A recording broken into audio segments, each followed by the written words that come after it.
So this week's readings were on two chapters from Cranston.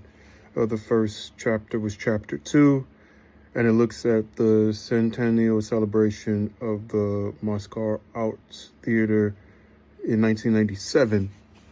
And what was special about that was that it was this international theater conference in Russia, and there's a gentleman named Robert Bruston who we're following him as he goes to this conference at the top of the chapter.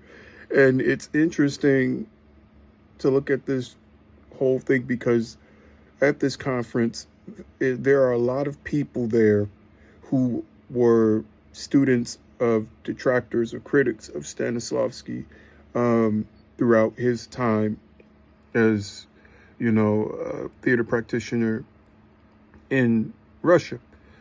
And it's very strange that the man that we're following, Mr. Robert Bruston, he goes in there, and even though he's amongst all these people who are disciples of Stanislavski's critics, he himself takes it upon himself, though it's very peaceful and things of that nature, so it's very cordial, to then start to attack Lee Strasberg, which still, to me, even after reading the chapter, is very strange because, I understand that Lee Strasberg gets a lot of flack because of what his legacy is in terms of being someone that's given credit for the method. But I feel like just reading that part of it, one of my takeaways was his whole having, his moment. I'm talking about Brunson having his moment where there's a setup where the audience was able to talk to either Stanislavski or the other founder of the Moscow Arts Theater, Nemirovich Danchenko, where there was a setup where you could ask them questions, theoretically, right? Because they were not alive in 1997, either one of them.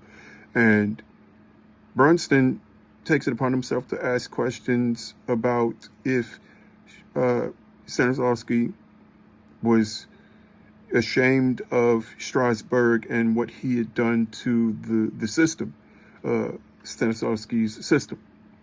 And I just felt that was like a cheap shot. But as it's mentioned in this chapter or the following chapter that we had to read, I feel like a lot of people just decided to take shots at Strasberg for no reason other than, jealousy. But to stay on topic, in chapter 2, right? So after we get past that, we kind of look into the underbelly of why so many people kind of had beef with Strasberg. And it's because he deviated from the original teachings of Stanislavski, from my understanding. But even Stanislavski had deviated from some of those teachings by this point in his life, in his career. They're like, Strasberg had deviated away from early Stanislavski's magic, and he was making it more about emotional memory. I think they call it affective memory. So he had deviated into that, and a lot of people were pretty mad about that, including Stella Adler and a few other people outside of Bruston. But the chapter really goes into, how, Strasberg's deviation of the magic what if and turning it into what he did with emotional memory and affective memory, and how, other people also had similarities in some of the things that they taught, but they hadn't gotten the same kind of credit that Strasberg had got, and how that affected their relationships. One of the craziest things in this chapter for me was seeing how Stella Adler allegedly went into a class the day after Strasberg died in 82 and was like, it'll take 100 years to fix the problems that this man has created for the American theater system. And to me, that was crazy because I don't feel like he deserved that. But that was chapter 2.